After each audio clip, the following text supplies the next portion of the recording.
Edgerrin James exploits clinch a division title for the Colts. We meet the Titans' explosive rookie, Javon Curse, who has more sacks than Santa. And the Chiefs tight end, Tony Gonzalez, talks about Sunday's showdown for first place.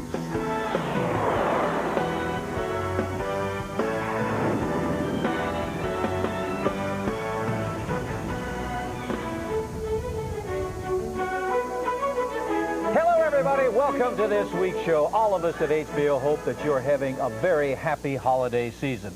I know there's one player in the National Football League who is not very happy right now. That is Orlando Brown, offensive lineman of the Cleveland Browns. He is the first player in the history of the game to intentionally knock down an official. For that, he has been suspended indefinitely by the league. But, Jerry, he says the reason he did it because he was concerned about his eye and losing his eyesight. Well, then he should have worn a face shield. He had family history of eye problems, but I think Paul Tagliabue, the commissioner, he's got to take a strong stance here. Maximum fine, maximum suspension. He has to send a message throughout the entire league. It will not be tolerated. You can never touch an official. He should have worn a face shield, anticipating that the referee was going to throw this flag loaded with BBs through his helmet.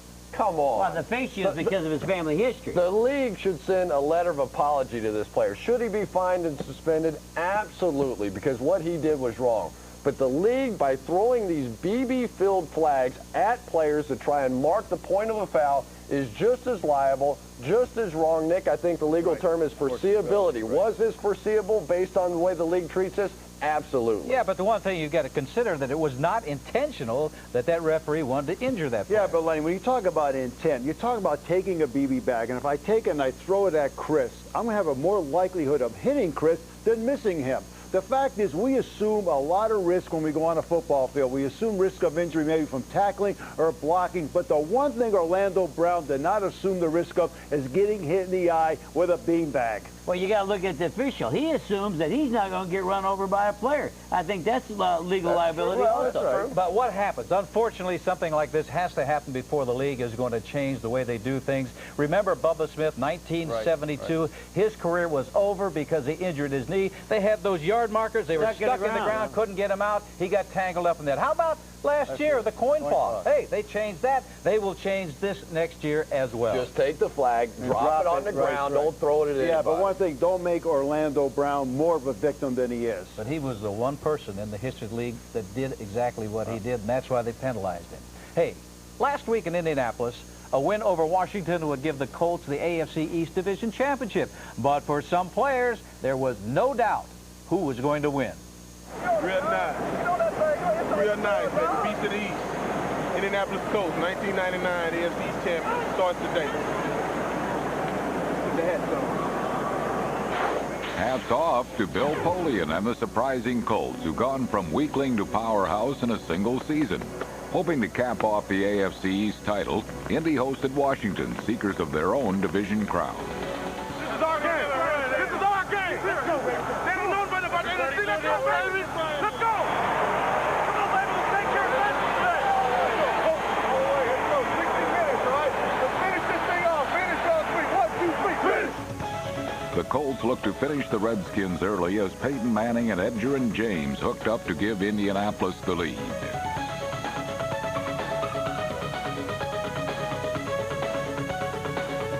But 3 first-half turnovers cooled the Colts while Brad Johnson heated things up. The receivers back is Johnson. Pumps it once, going deep. Got Connell up in the air, caught at the 3. Touchdown, Washington Redskins.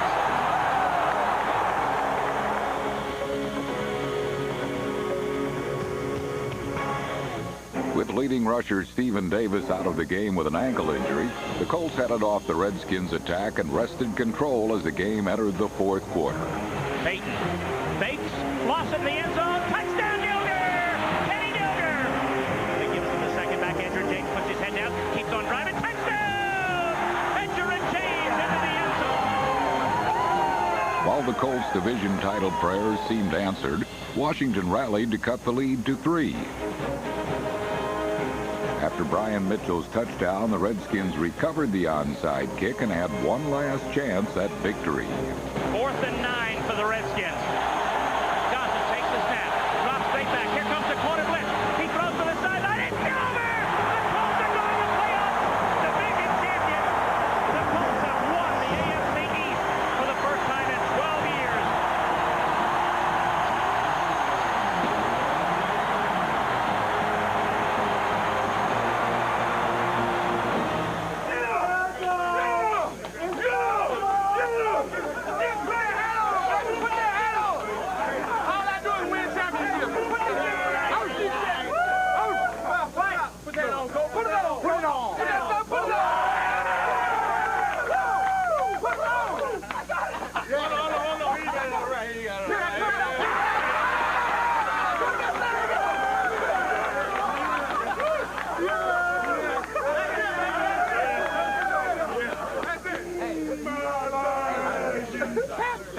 job, fellas. I mean, fabulous, fabulous.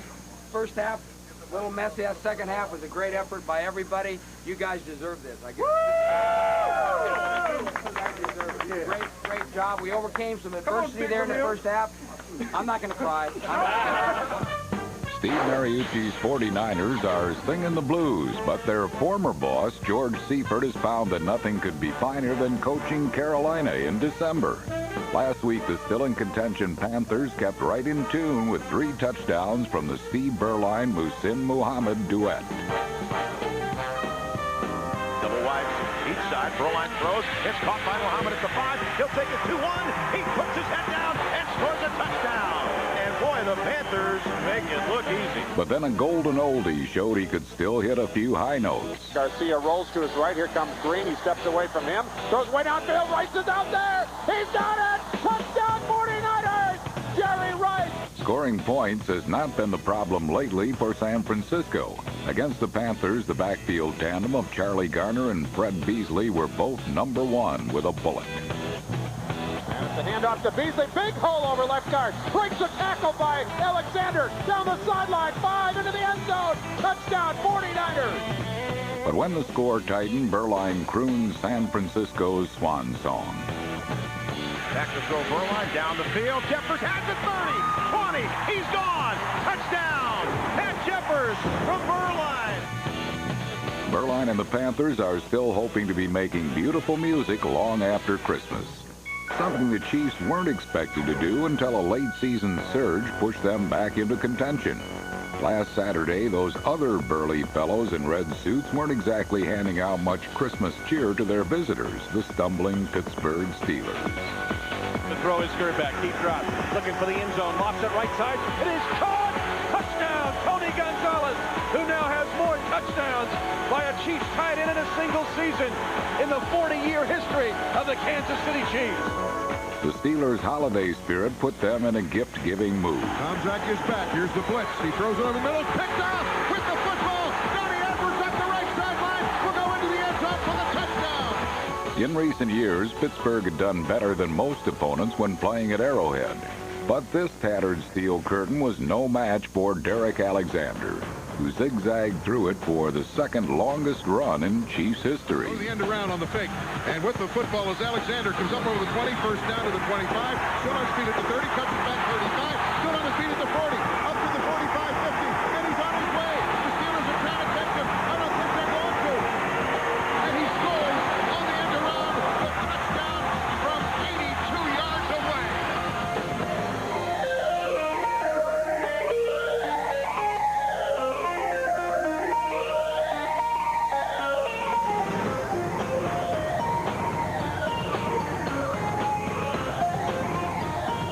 A month ago, Kansas City was left for dead, staring at a seemingly insurmountable deficit behind the AFC West leaders in Seattle.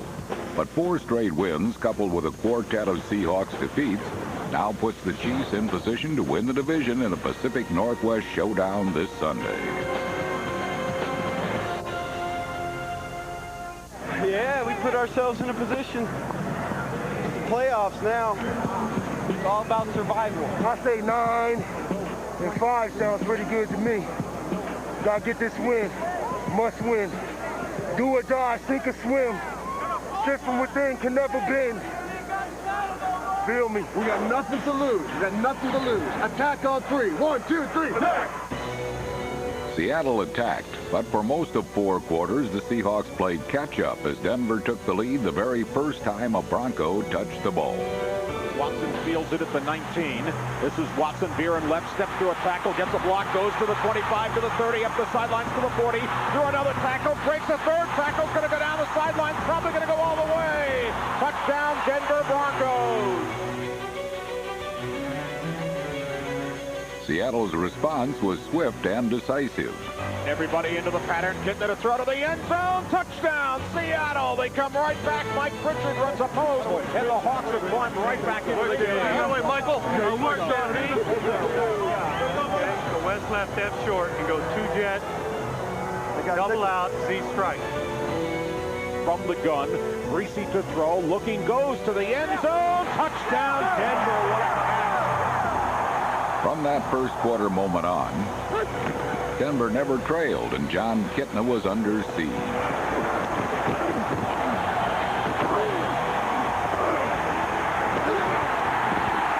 I'm asking you, do you want to tell him to block, or do you need me to tell him again? Go ahead. All right, Brooks, let's take it in. As long as we're going to win it, let's win it big. In the fourth quarter, that appeared to be Denver's intention as a perfectly blocked off-tackle lead play launched Olandis Gary into the night. The Georgia rookie finished the game with 183 yards rushing. This carry set up a Bronco touchdown that made the score 30-20, seemingly icing a Denver win.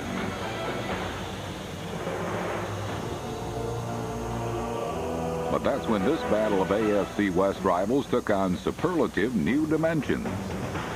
Minute to go in the game. Kitna back to throw. Looking, trying to launch it. Goes to the end zone. Wide open. Caught. Touchdown, Seattle. Derek May. Were they dreaming? Were they somehow still alive?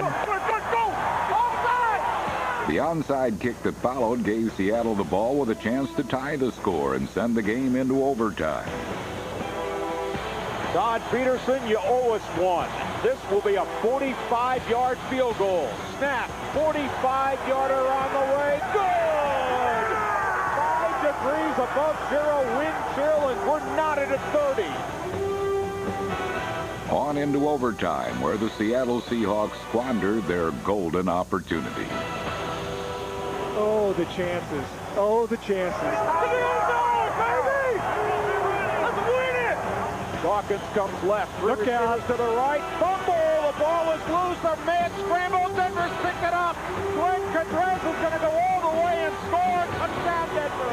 And we go from near victory to the aggravation of defeat just like that.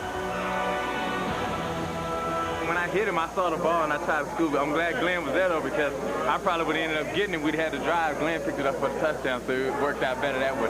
Oh, man. Oh, you were doing my grandma her birthday?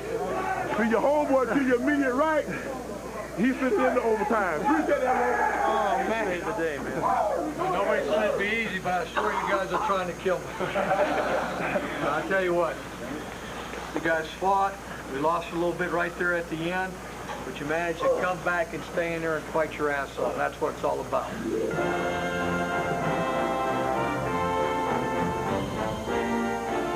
Mike Shanahan and the Broncos did their part to help the Chiefs, but now Kansas City has to help themselves. The Chiefs travel to Seattle, and a win gives Kansas City the AFC West title.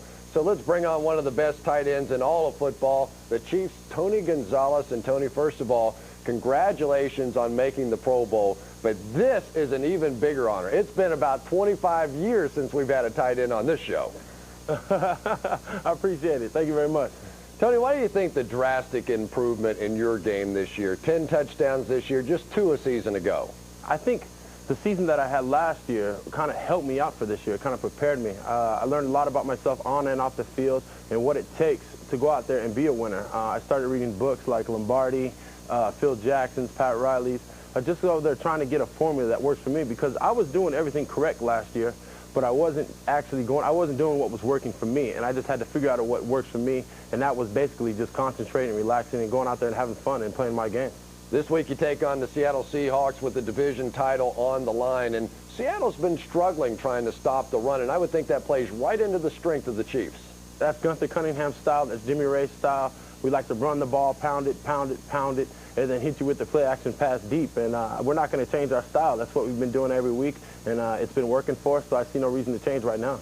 Tony, give me an overview. Can you explain how this team went from 7-9 a year ago to the brink of a division championship this week? I mean, there's a lot of things that go into that. First you got to start with Gunther Cunningham coming in. He's changed a lot of things around here, a lot of little things. I mean, from parking, where you can park, where we eat, how we dress on the plane, staying in the hotel the night before the game. So also, I mean, we did go through a terrible season last year, a season that we'd all like to forget about. But I think we have to keep it in the back of our heads, because we learned a lot about ourselves as a team last year. I think a lot of people grew up on the team, myself included, and we basically come out and said, hey, we're not going to let what happened last year happen to us again. And we're out there. I think we're playing like that this year so far. Well, finally, after all these years of Len Dawson being the heartthrob of Kansas City, we understand that you have finally taken over that role. Did he give you his little black book or anything? It was hard to do. I don't know if I'm quite there yet. I mean, Len Dawson, he's a legend around here. The legendary Len Dawson, indeed. Well, Tony, thanks for taking some time, and good luck this week. Thank you very much.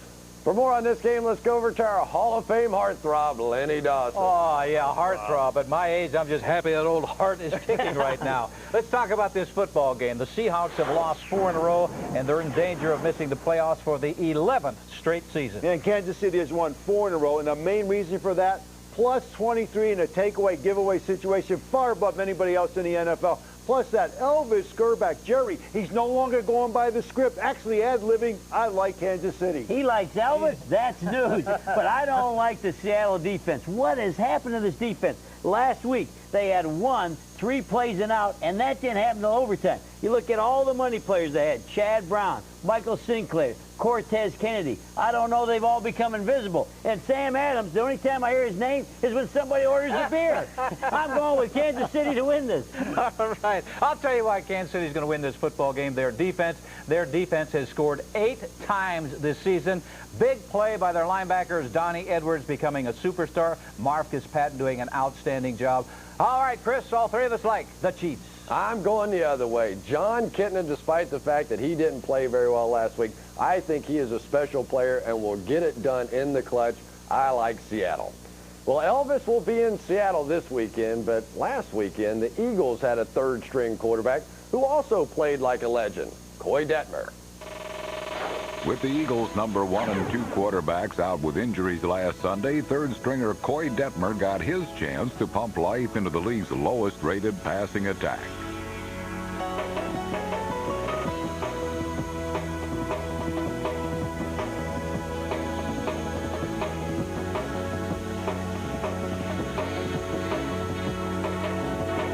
Detmer's overall numbers may not have been impressive, but he connected for a career-high 3 touchdown passes, including 2 to number 80, Torrance Small.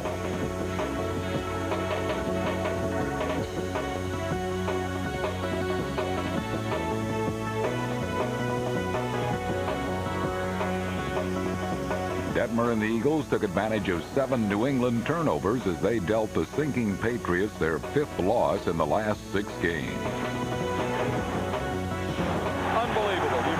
About to blow a game that is going to knock them out of the playoffs, and they're doing it to what really is a dreadful team. Officially eliminated from the playoff race, New England will try to salvage some pride this week against Doug Flutie and the Bills.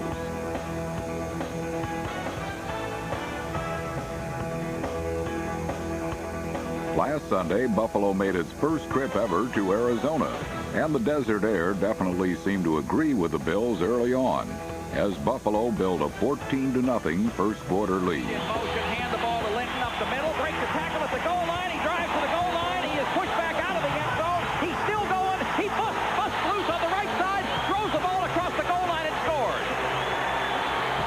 I'm going to tell you one thing right now. This Buffalo Bill football team is not going to be denied total determination. There are 6 Cardinals that didn't make that tackle.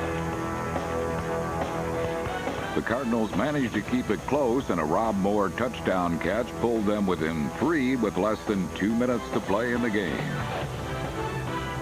Wade Phillips and his team knew what was coming next and seemed to know precisely where it was coming as well.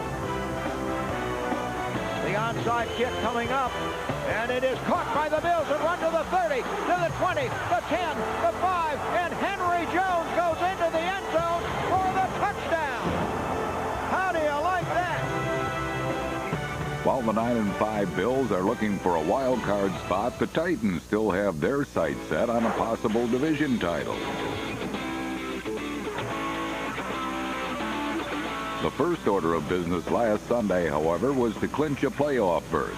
And on Tennessee's first possession, Steve McNair connected for his first touchdown pass since Halloween Day. Gets outside 35, 30, he may 25, go. 20, 15, 10, 5. He's in there. End zone. Touchdown, Titans! An unlikely passer threw for the Titans' next score. Quick throw, wide check. There it is. He turns down the field, throws deep downfield, all alone. Eichberg at the 30. 25, 20, 15, 10, 5, touchdown, Titans. Frank Wycheck to Eichberg. Subbing for an injured Chris Chandler, Danny Canal fired 2 touchdown passes to keep Atlanta in the game. However, the Tennessee defense, led by rookie Javon Curse, proved to be too much for Atlanta. Play action, Canal in trouble. He's sacked. Who got him? Who else? Javon Curse tripped him up. Curse had 2 sacks to give him an NFL rookie record 13.5 for the season. Tennessee held off Atlanta to clinch their first playoff berth since 1993 when they were the Oilers. While their first season as the Titans has been a success, the first year back for the new Browns hasn't been so easy. Cleveland's season took another unfortunate turn when tackle Orlando Brown was accidentally hit in the eye with a penalty flag. When they threw the flag, it went right through the face mask, and it's weighted at one end. Did you notice that ref went over to apologize? Here comes Zeus back. Yeah, but he's not real pleased with the ref. No. Oh, no! Orlando Brown just hit the referee. Oh, Orlando Brown just belted the referee. Oh, no. Oh, that's he's absolutely out of the game. He'll be better for the rest of the... Come on, Zeus. Brown was ejected from the game, and the bizarre incident overshadowed the fact that Cleveland was engaged in a surprisingly close battle with Mark Brunell and the Jaguars. There's that bootleg to the far side left, and Brunell's going to run it wide open, 10-5, leaps up into the air, and goes in for the touchdown. He went way up in the air, got submarined by Pope and McCutcheon, but tumbled into the end zone for a 10-yard touchdown run. Ty Detmer replaced an injured Tim Couch and pulled Cleveland to within 3 points late in the third quarter. The Jaguars, however, were boosted by 136 rushing yards from Fred Taylor, and his 41-yard scoring run helped Jacksonville pull away in the fourth quarter.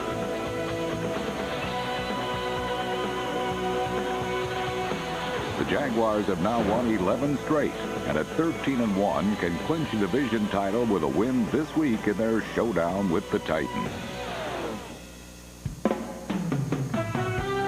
Coming up on Inside the NFL, the St. Louis Rams use their defense to wrap up home field advantage throughout the playoffs, and a look back at an AFL All-Star game that almost didn't happen. 35 years ago, that AFL All-Star game was almost canceled because courageous black All-Stars refused to be treated as second-class citizens. Another player who's faced adversity is Titans rookie defensive end Javon Curse. In this week's cover story, Brian Burwell shows us how the worst of circumstances can be overcome. I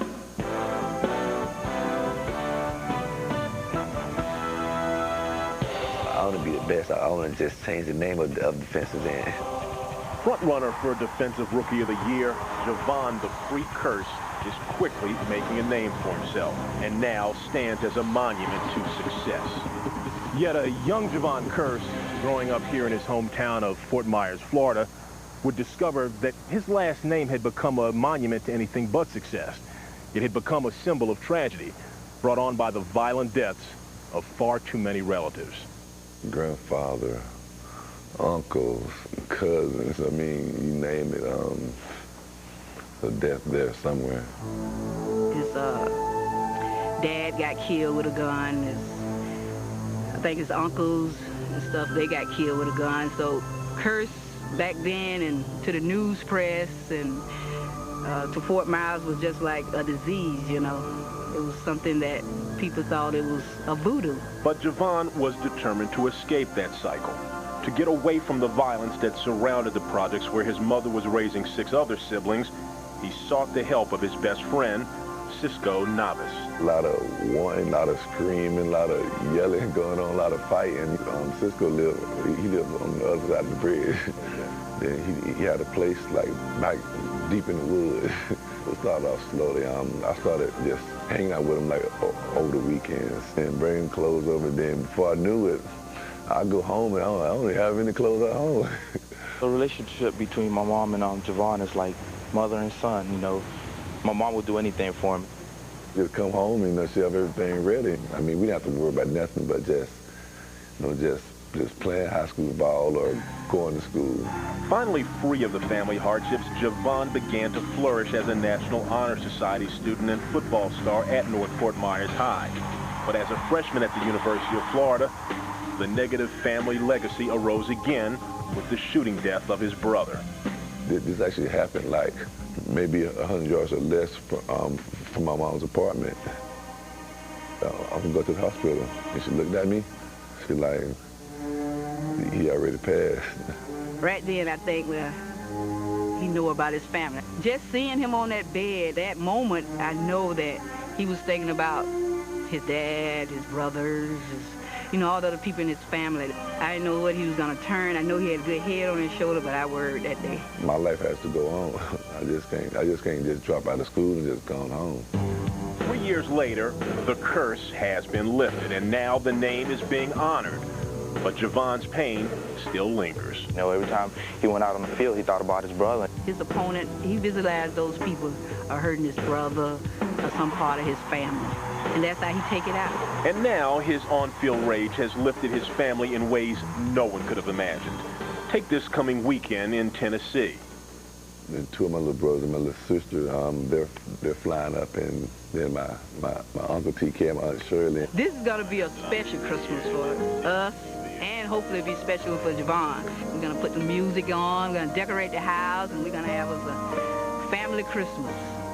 So when the curses gather now, all because of Javon, reunions are at last a cause for joy.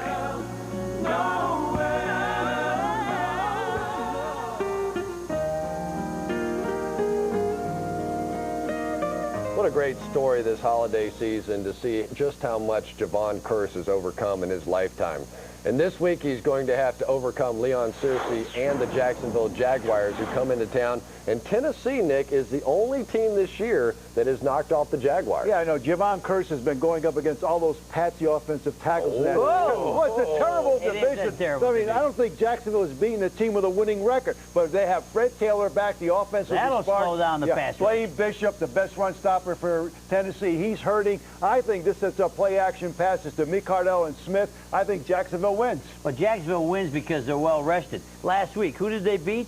Cleveland. They were sleepwalking. Not everybody no was emotion. sleepwalking. One guy wasn't, and that was Mark Brunell. What a great play. Showed that heart. Dove over in the end zone for that touchdown. But I think now they're so well-rested mentally, they'll win the football game. I want to talk about Steve McNair. Now, I know he's not the traditional quarterback. He's a running back. He's not going to throw. He is not a running back. Hey, He's not the going to throw. deepest pass, wait a minute, the deepest pass last week was by a tight end. Wycheck, not the quarterback. He's never going to throw 30 for 40 for 400 yards, anything like that. But when he's healthy, which he is now, he creates a lot of offense. I saw it last week against Atlanta. You put him with Eddie George, and the fact that Kevin Hardy, Tony Bracken's banged up for Jacksonville, I like Tennessee.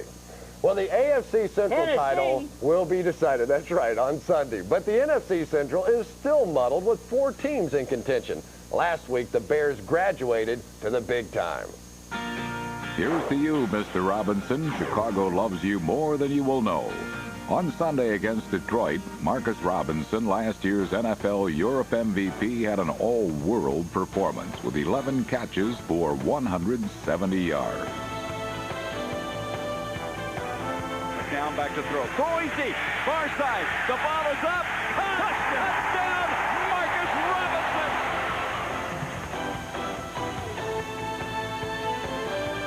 The Robinson route continued in the fourth quarter with his 3rd touchdown of the game.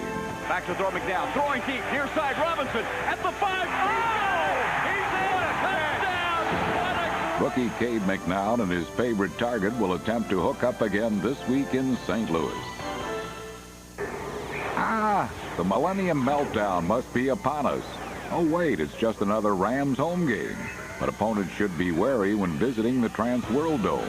It features an out-of-this-world defense. Looks for a receiver, throws deep downfield, and it is intercepted by Devin Bush. To the near sideline, 30. Go, baby, go, baby, go, baby. That's right. Go, baby. end zone. Touchdown, Rams! By the fourth quarter, the Rams offense was feeling a little left out until Kurt Warner hit Oz Hakeem with a dump pass that turned into much more. The Rams aren't 12-2 by accident. Unselfish play like receiver Isaac Bruce's block has been the story of their success all season. What a block, Ram! What a block by Isaac Bruce, and that's the reason he's got the touchdown. Trailing 24-3 in the fourth quarter, the Giants would fall victim to another dazzling defensive play. Snap back to Collins. Collins is intercepted by Mike Jones to the 20, to the 10, to the 5. Touchdown, Rams! Mike Jones! What a year Mike Jones is having. Yeah. What a game this defense is having. Outstanding. New York scored its first touchdown near the end of the fourth quarter when Kerry Collins connected with Ike Hilliard.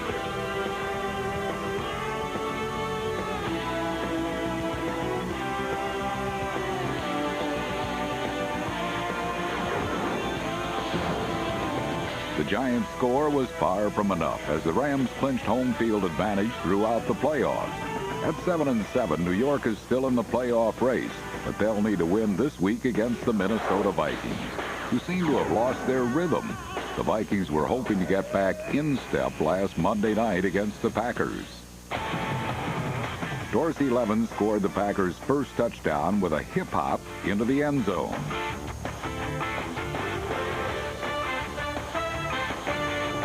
Minnesota found the beat all over Brett Favre.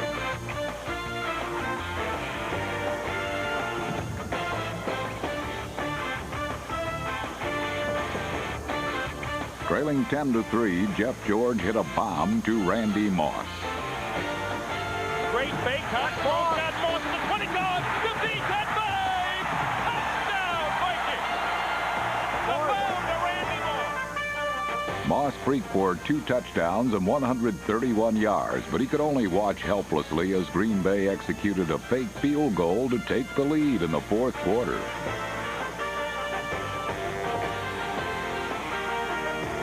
Wide open Thomason, touchdown! Matt Hasselbeck, backup quarterback, touchdown pass, Jeff Thomason, and the Packers take the lead. The Vikings would soon score again, with the Packers needing a touchdown for the win as time ticked down. Favre launched a pass to the end zone. Scrambling right now.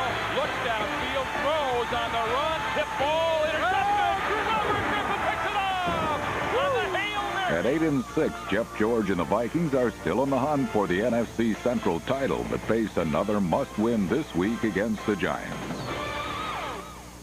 The Giants will be hosting the Vikings, and both teams control their own destiny. They are 2 of 10 teams fighting for the 6 playoff spots in the NFC. Nick, how about this game? Everybody talks about a dome team not being able to come to the Meadowlands to win. Yeah. Well, they did 2 years ago. Well, that's 2 years ago. What about today? Well, Randall Cunningham was the quarterback then. Right. Jeff George is the quarterback now, and that's the problem that I see for the Vikings. Jeff George does not step up in the pocket. If he tries to do that, Strahan and Armstead are going to come in and put the pressure on him. He'll have trouble throwing against the swirling winds in the Meadowlands. I like the Giants. I don't buy that. Jeff George is throwing the ball beautifully. Last week, he threw 2 touchdown passes to Randy Moss. He threw another one that Randy went to the 1-yard line. That was the difference in the ball game. He's throwing well. I like the Vikings. Wait a minute. You two are arguing about the wrong quarterback. We got to look at the Giant quarterback. Kerry Collins, no way. Huge step backwards last week. After he got sacked twice, he kept running around every time he had any pressure on him. No accuracy throwing. I'm going with the Vikings. But that was against the Rams defense, and now he's going against the Minnesota Vikings. The only thing that they do worse than their pass defense is their run defense. I think Joe Montgomery is going to come up absolutely huge in this game. Plus, Cedric Jones is finally giving some balance to the pass rush of the Giants. I like New York. We are split on this game, but that's in the NFC. Let's talk about the AFC. Over in the AFC, one of the hottest teams is the Baltimore Ravens. Let's listen to head coach Brian Billick as his team tries to make the playoffs for the very first time. You're wired? Yes, I am. So I'll behave myself. You guys cut a break. I mean, you've got sound on. You're always Yeah, yeah, that's true. I got so many damn wires. If it rains, they're going to electrocute me. So there's too much documentation going on now. So. That's exactly right. I got to find as many euphemisms for you-know-what as I can. So. The Ravens' late-season surge is due in large part to what is becoming one of the NFL's best defenses. Got you again.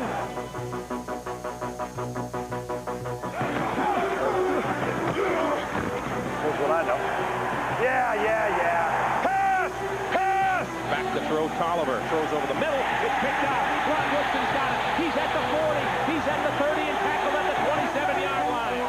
Atta baby, Rod. We needed that. We needed that, Rod. Nice job, D. Baltimore had a problem controlling their emotion all day. Come on, Tony. Get yourself started. Get yourself started. Tony Banks' first touchdown pass gave the Ravens a 10-0 lead. Looking deep, throwing deep downfield for Priest Holmes. He's got it. Touchdown. A heads-up catch, but a bonehead reaction. Unsportsmanlike, number 33.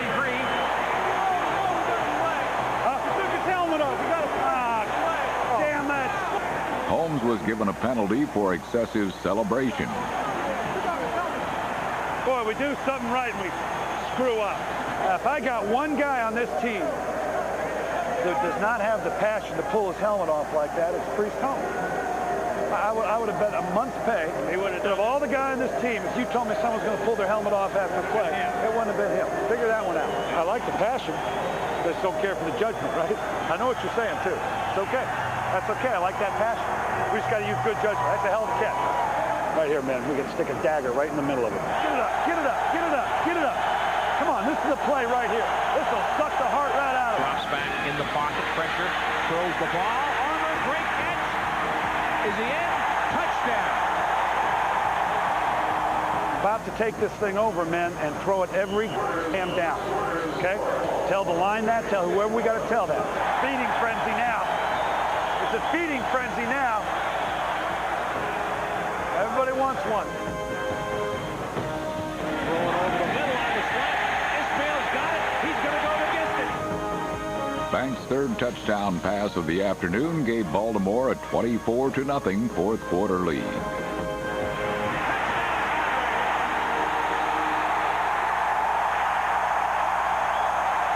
You want a screen? What will you do if I go dot right? Go. That's what I'm going to do. You want a screen? Why should I give you a screen? What have you done for me today? Nothing. Besides, screw up my waggle stay. Nah, you don't get no screen. Billick's playfulness soon gave way to overwhelming intensity. The Ravens may have had a 24-point lead, but they were not playing up to their coach's expectations.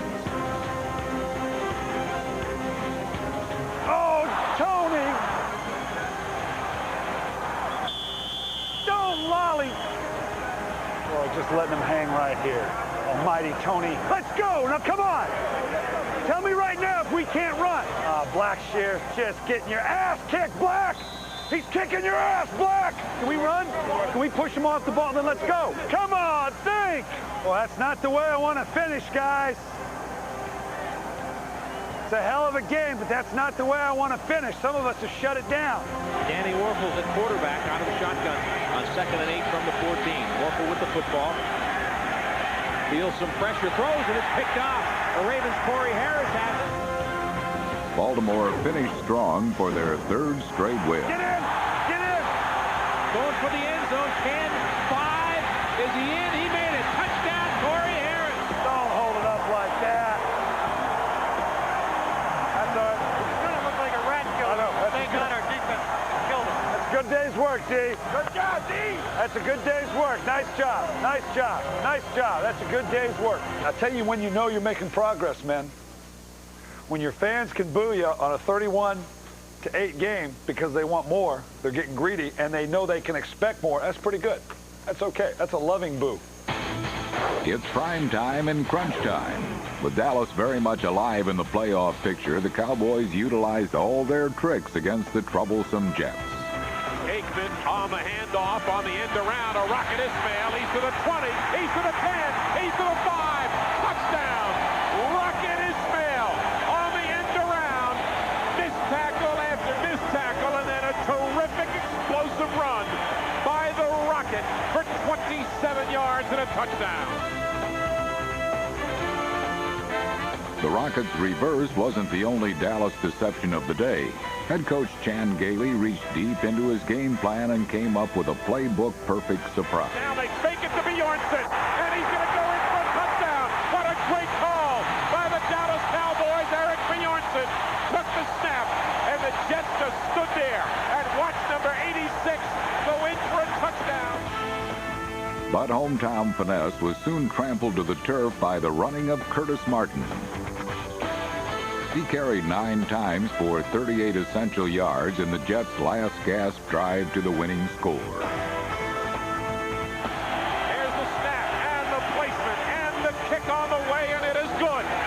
John Hall delivers with 1:35 remaining to give the Jets a 22-21 lead.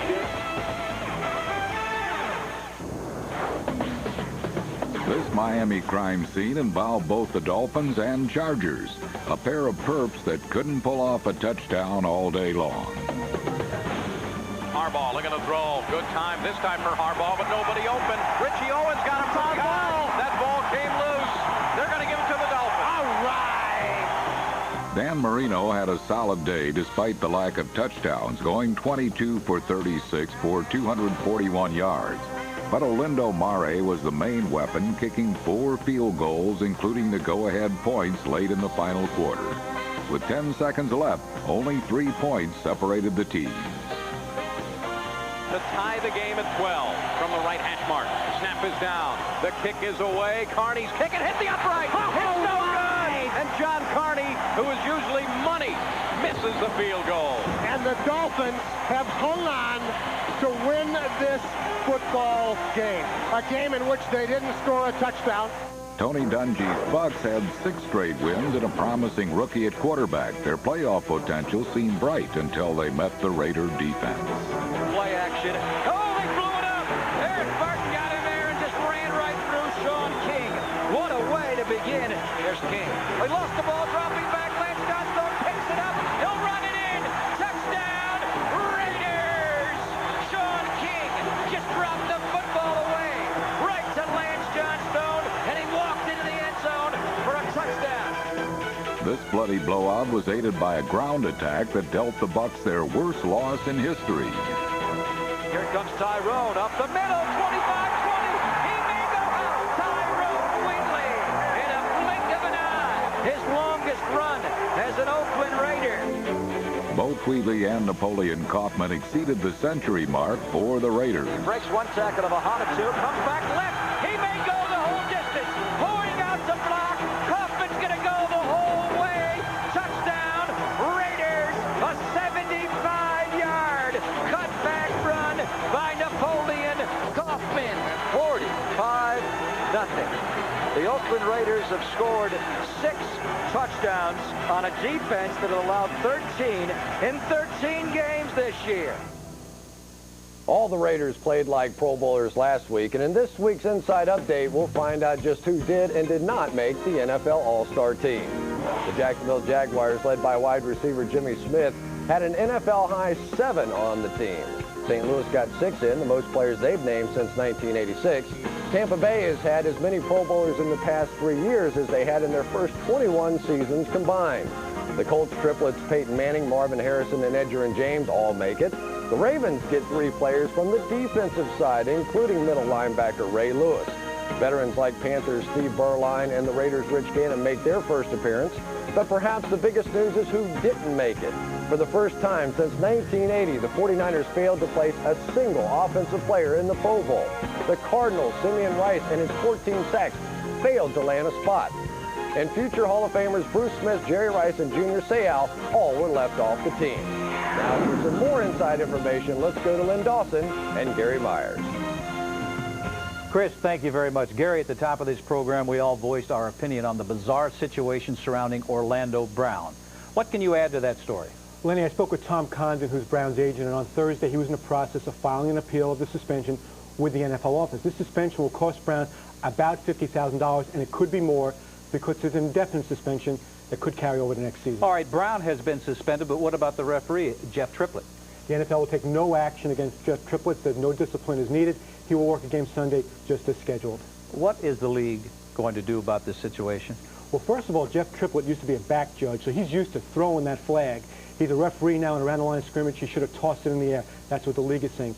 One other thing, the league does not require one specific substance to be in the flag. The NFL recommends they use unpopped popcorn to weight down the flag. Jeff Triplett was using little BBs, which is also okay by league standards. I think next year you're going to see the league require these officials to only use the unpopped popcorn.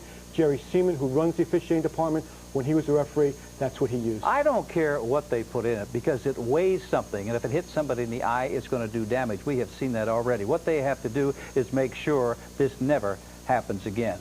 I want to talk about Bill Romanowski. It looks like he's trying to become the most fined football player in the history of the National Football League. $15,000 the latest because head-to-head on running back Fred Taylor. And I spoke with Broncos coach Mike Shanahan, and he said he admits that Romanowski's reputation is not helping him in these situations. In this case, he says he absolutely did not deserve to be fined. He said over the course of the season, he sent in 15 plays to the league office on hits much worse than Romanowski's, that he says no penalty or no fines over.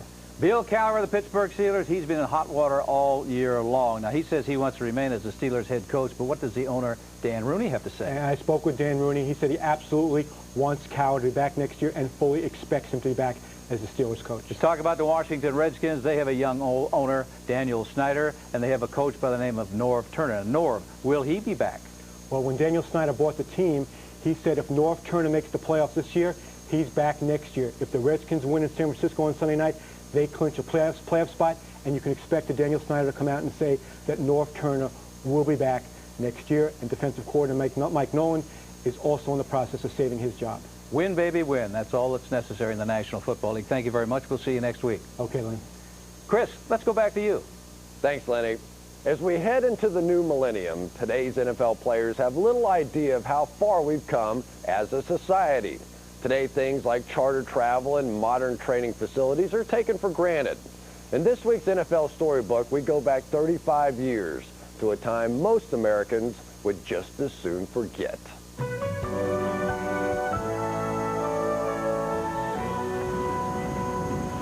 On January 16, 1965, Tulane Stadium in New Orleans stood idle. The end result of events that started 1 week earlier when players from all over America began arriving for the AFL All-Star Game.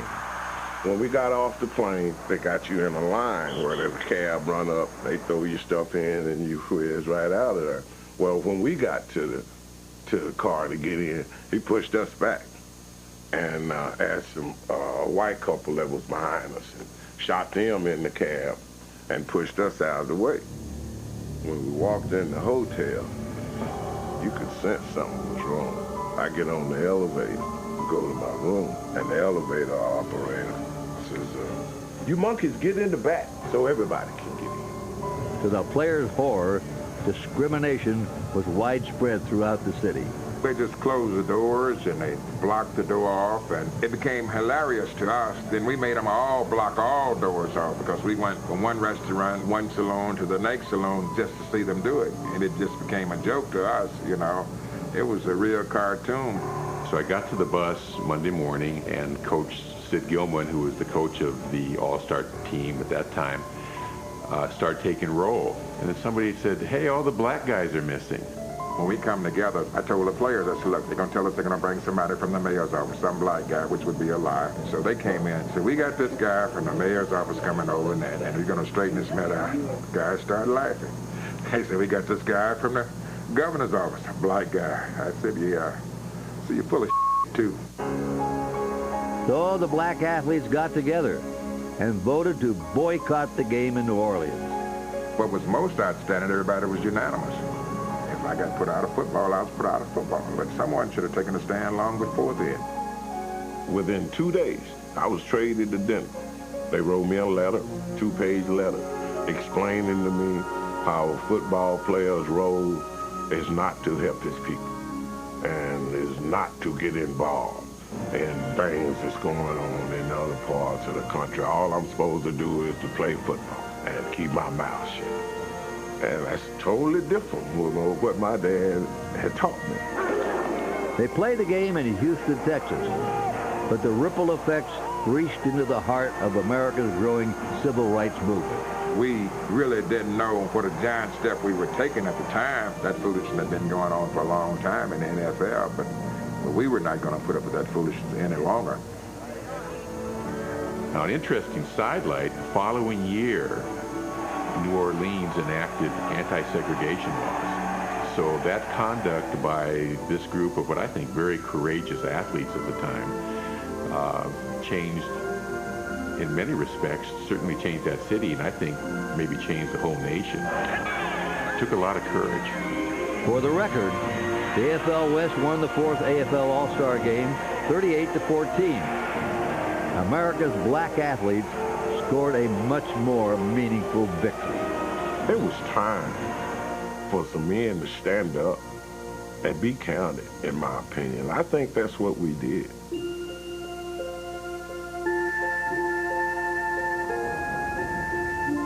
Truly an amazing story, but guys, you both played in that game. How bad was it? Well, I'm going to tell you something. The game was insignificant. It's what was happening down there in New Orleans, and they had great leadership. They had Ernie Ladd, Cookie Gilchrist, Abner Haynes. That's the reason why it was successful in getting out of there. You know, I was absolutely shocked, Chris, when they called all the players together. Jerry, we're in a big room, and they told us how badly they were mistreating the black players. As a group, we couldn't wait to get out of New Orleans to go to Houston. Well, you know, all of America remembers John Carlos in the 1968 Olympics. Right. But this was 1965, and you got to salute the courage that the black All-Stars had and not allowing themselves to be mistreated. You got to understand, in the AFL, we were a family, right? We were a family. Well, when it comes to the pick segment, we're not family. We are not family. We're all knows.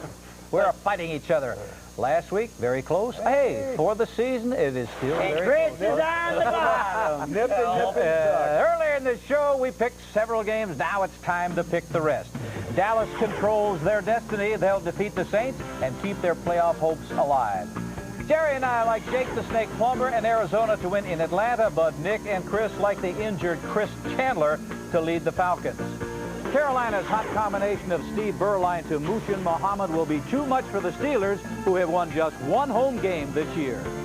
Buffalo can clinch a playoff berth this weekend. Chris, Jerry, and I like the Bills. Nick likes the Patriots, who have been eliminated. Chicago will be without Curtis Conway. The Rams will win at home, even when rotating some of their starters.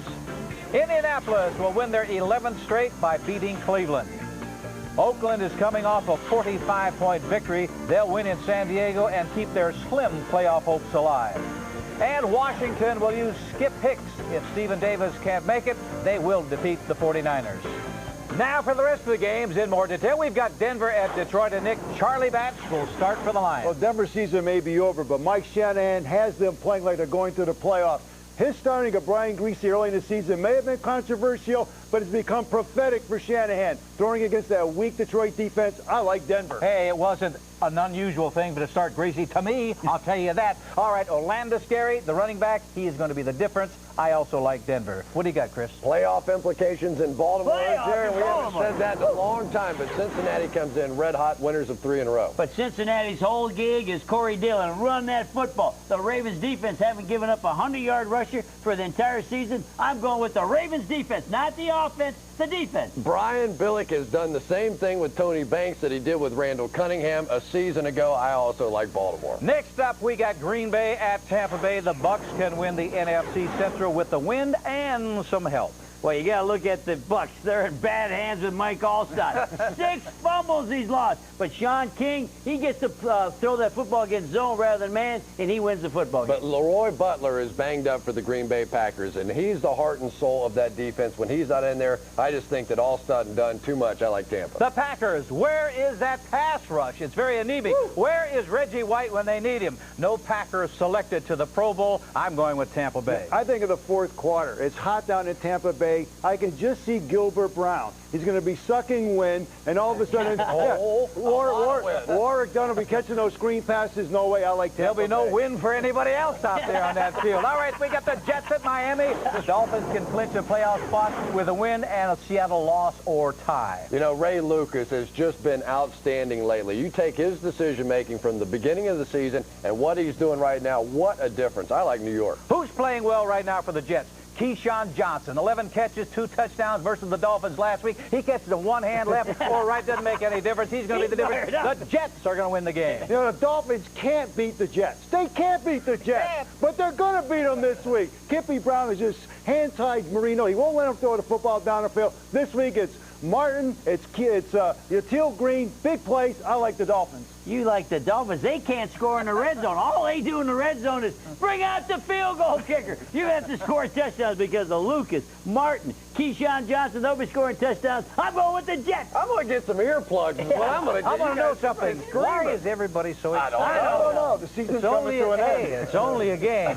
All right, folks, next week, you don't want to miss our very special road show. The whole world is coming to Times Square to ring in the new century, and we've got our spot staked out. We'll preview the big games of the finale of the regular season, then we'll tell you our selections of our all-century team. You won't want to miss it. Well, our all-century team, 2 out of the 4 got a chance of getting a vote. I don't think anybody's going to vote for you and me. Well, you know, we voted for the coach, and you know what? Jerry was on the bottom. He's off the bottom. Hey, that's our show for this week. Remember, Inside the NFL premieres each Thursday evening at 8 p.m. and midnight. If you missed any part of it, you can catch it again Fridays at 7 p.m., Saturdays also at 11 a.m. Those times are Eastern and Pacific.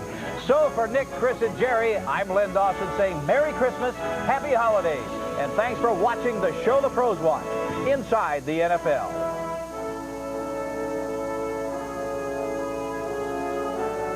On January 15th, World Championship Boxing will kick off the new millennium with the first sporting event ever to take place at New York's Radio City Music Hall. Roy Jones, boxing's pound-for-pound best, takes on David Telesco. That's live at 9:45 p.m. on HBO, the heart and soul of boxing. How many timeouts you got left? 3. Got 3 left, okay? Trick question. That's right. Didn't know if maybe 3 timeouts left. Let's be sharp, okay? Use them when we need to use them. Make sure everybody's calm. Let's play fast, not in a panic. This has been a presentation of HBO Sports, the network of champions. Now, the moment has arrived when one of the all-time greats prepares to take his place on the world's greatest stage. Hit it. Light heavyweight champion, Roy Jones.